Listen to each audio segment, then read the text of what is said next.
अगर मेरे आदर्श योगी हैं तुम तो पगला जाएंगे। सोचो हमें क्या कपड़े पहनने पड़ेंगे अगर हमारे वो आदर्श हो जाएं। आ रहे हैं जिनके आदर्श औरंगजेब हों तो उनका आचरण भी उसी प्रकार का जरूर होगा। शिव बेकार है भैया, मैं तो टूट गया।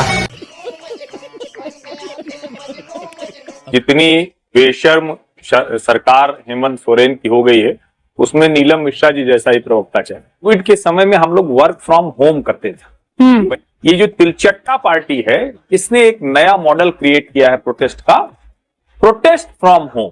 झारखंड के जो छात्र हैं ये छात्रों का प्रदर्शन, तिलचट्टे गंदगी में जाते हैं, गंदगी में रहते हैं, जहां गालियां हो, जहां मोमोज बर्गर हो, जहां कूड़ा फेंका जाता हो। सवाल उठता है कि आप पत्रकार नहीं हैं, आप किसी विशेष पार्टी के प्रवक्ता हैं, इसका एजेंडा चलाना है तो बात दूसरी है। अनुराग भदौरिया, एजेंडे पर आना मत, बेकार। वो हरा वाला जो आपका कलर है वो लाल हो जाएगा। सुनिए मेरी बात, सुनिए। इसलिए मुझे बोलने दीजिए। किसको बोल रहे हैं चापलूस? नहीं होगा वो तो बोलेंगे। अच्छा लगेगा अगर आपको वो हरे रंग वाला टिड्डा कह देंगे तो नहीं होगा। हिम्मत नहीं हेमंत सोरेन का इस्तीफा मांग ले। नहीं, अनुराग भदौरिया की नौकरी पे खतरा है। मैं बोल आपकी इतनी हिम्मत नहीं हुई, दुनिया भर का अब्बा जब्बा टब्बा सब कर दी। अगर आपको एजेंडा चलाना है तो बोलिए, मैं बोलता हूं। एजेंडा क्या? अरे गजब बदतमीजी है, एक शब्द नहीं बोल पा रहा हूं, गजब आप बेशर्मी एजेंडा है, पे लगे पड़े। गजब की बेशर्मी है। इतना पाखंड मैंने अपने जीवन में नहीं देखा है। दोस्तों, जैसा कि आपने देखा आज का एपिसोड टोटी चोर पार्टी के प्रवक्ता अनुराग भदौरिया को लेकर होने वाला है, जिसमें इसको जमकर कूट दिया गया है। इसलिए वीडियो बेहद ही शानदार होने वाला है। आप लोगों से अनुरोध है कि अंत तक जरूर देखें, और यदि आप इस चैनल पर पहली बार हैं तो चैनल को सब्सक्राइब करें ताकि ऐसे ही वीडियो आपको हमेशा देखने को मिलती रहे। वीडियो थोड़ा भी पसंद आए तो लाइक करना बिल्कुल भी ना भूलें और अपने दोस्तों के साथ शेयर अवश्य करें। तो देर ना करते हुए वीडियो की शुरुआत करते हैं। तो हेलो दोस्तों, मैं अभय नागवंशी, रिएक्टिफाई इंडिया में आपका स्वागत है।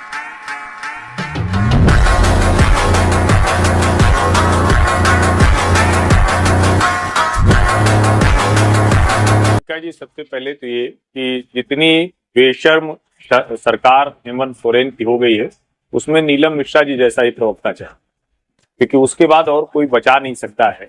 उसमें तो शांति से सुनने का धैर्य होना चाहिए, और जब ये अगर बहस में धैर्य से नहीं सुन पा रही तो सोचिए इनकी सरकार छात्रों के साथ क्या बर्ताव करती। रोम रोम भाइयों, सबसे जरूरी बात मैं कहना चाह रहा हूं जिसको सुनना देश को बहुत जरूरी है। एक नया प्रोटेस्ट मॉडल क्रिएट हुआ है, और ये आप सुनेंगी तो मतलब आपने उसका छोटा सा जिक्र किया। जैसे कोविड के समय में हम लोग वर्क फ्रॉम होम करते थे। ये जो तिलचट्टा पार्टी है इसने एक नया मॉडल क्रिएट किया है प्रोटेस्ट का, प्रोटेस्ट फ्रॉम होम। ये एक किसी जगह बैठते हैं, वहां से प्रोटेस्ट करते हैं और वो कहते हैं कि हम इनका समर्थन कर रहे हैं। ऐसा क्यों हो रहा है इसको समझना बहुत जरूरी है। दरअसल झारखंड के जो छात्र हैं ये छात्रों का प्रदर्शन है। बात तो सही है। तिलचट्टे गंदगी में जाते हैं, गंदगी में रहते हैं, जहां गालियां हो, जहां मोमोज बर्गर हो, जहां कूड़ा फेंका जाता हो, जहां जितनी तरह की गंध सोसाइटी की है वो इन लोगों ने फैलाई हुई थी, इसलिए वहां पर वो प्रदर्शन कर रहे थे। जो छात्र हेमंत सोरेन के खिलाफ एक शब्द नहीं सुनने को तैयार है, उनकी आप तुलना उन जंतर मंतर के उन तिलचट्टों से कर सकते हैं। यहां जो बच्चे आंदोलन में थे नीट के खिलाफ, हम उनके साथ थे और हमने हर डिबेट में धर्मेंद्र प्रधान का त्यागपत्र मांगा था।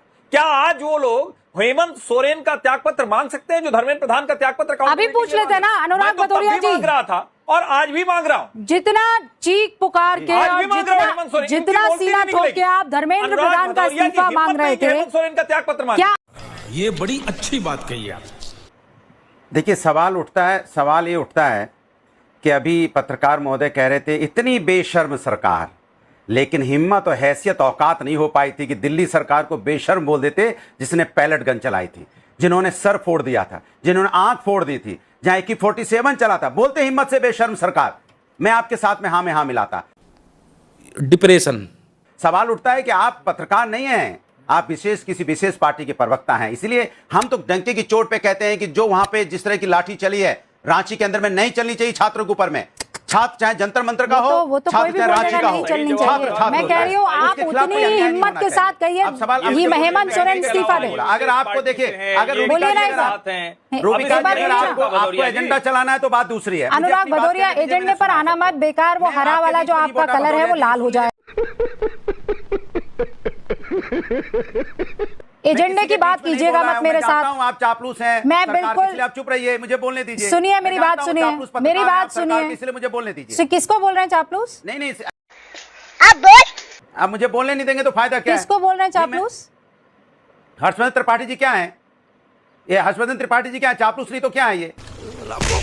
ऐसा क्या किया उन्होंने? तो मेरे मेहमान हैं, मेरे मेहमान है वो। अगर बच्चों पे अन्याय होगा तो। आपको अगर वो कौन सा है, वो क्या होता है, वो हरे रंग का मेरे थोड़े ही मेहमान कोई क्या होता है, वो ग्रास हॉपर को क्या बोलते हैं? सम्मान कीजिए, उनकी आरती उतारिए। टिड्डा। हम जो सच होगा वो तो बोलेंगे। अच्छा लगेगा अगर आपको वो हरे रंग वाला टिड्डा कह देंगे तो। गजब बेइज्जती है।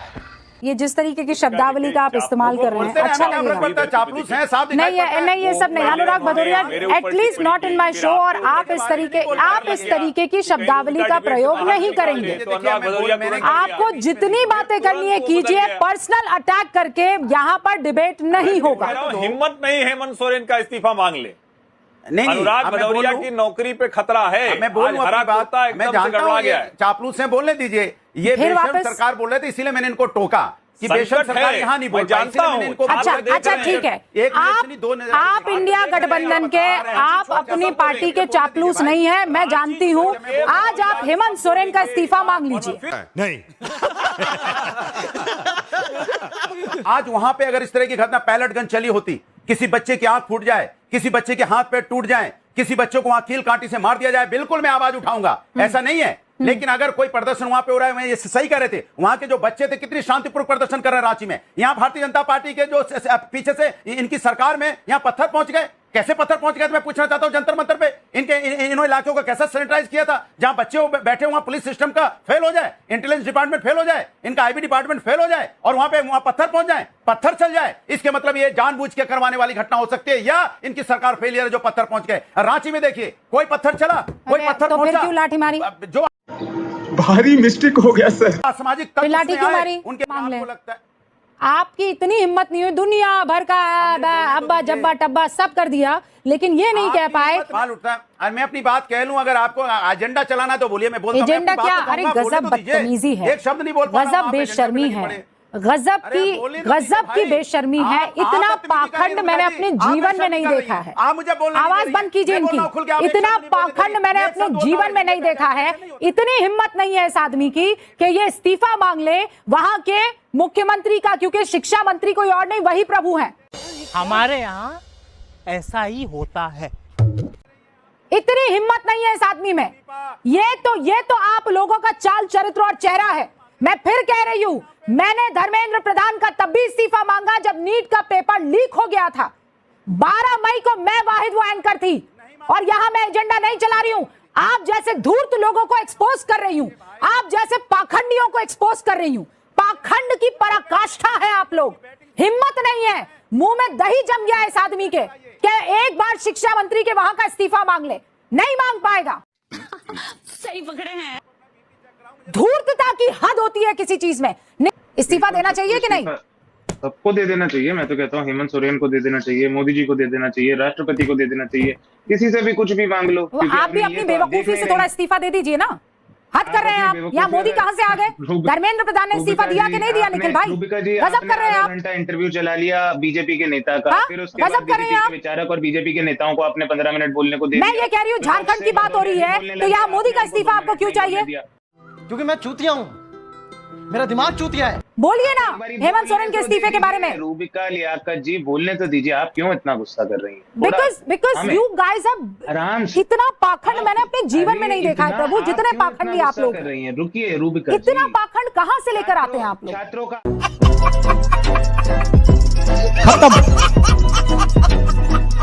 Bye bye, tata, goodbye, गया।